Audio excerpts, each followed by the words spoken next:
ശശി തരൂരിനെതിരായ വീക്ഷണം മുഖപ്രസംഗത്തെക്കുറിച്ച് പത്രാധിപർ Jason Joseph.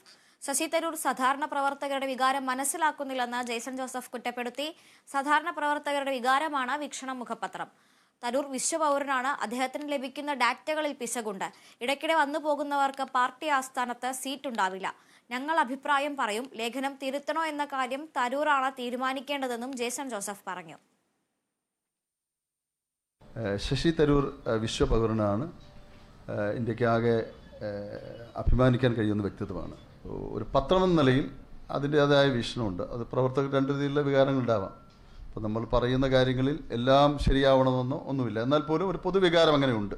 ഡേറ്റകൾ ഉണ്ടാകുന്ന തകരാറുകൾ ചിലപ്പോൾ നേതാക്കന്മാരെ തെറ്റായ നിഗമനങ്ങളിലേക്ക് എത്തിച്ചേർക്കും എന്നതിൻ്റെ സൂചനയാണ് ശശി തരൂർ നടത്തിയ പ്രസ്താവനയെന്ന് ചിന്തിക്കുന്നവരുണ്ട്. അദ്ദേഹത്തിന് ഒട്ടേറെ കഴിവുകളുണ്ടെങ്കിലും സാധാരണക്കാരൻ്റെയും താഴെത്തടയിലുള്ള ആളുകളുടെയും വികാരങ്ങൾ എത്ര കണ്ട് അദ്ദേഹം കൃത്യമായി മനസ്സിലാക്കുന്നുണ്ട് എന്ന സംശയം ഞങ്ങൾക്കുണ്ട്. അദ്ദേഹത്തെ ഒന്നും തിരുത്താൻ ഞങ്ങൾ മുതിരുന്നില്ല. ഞങ്ങളുടെ അഭിപ്രായങ്ങൾ ഞങ്ങൾ പറയും.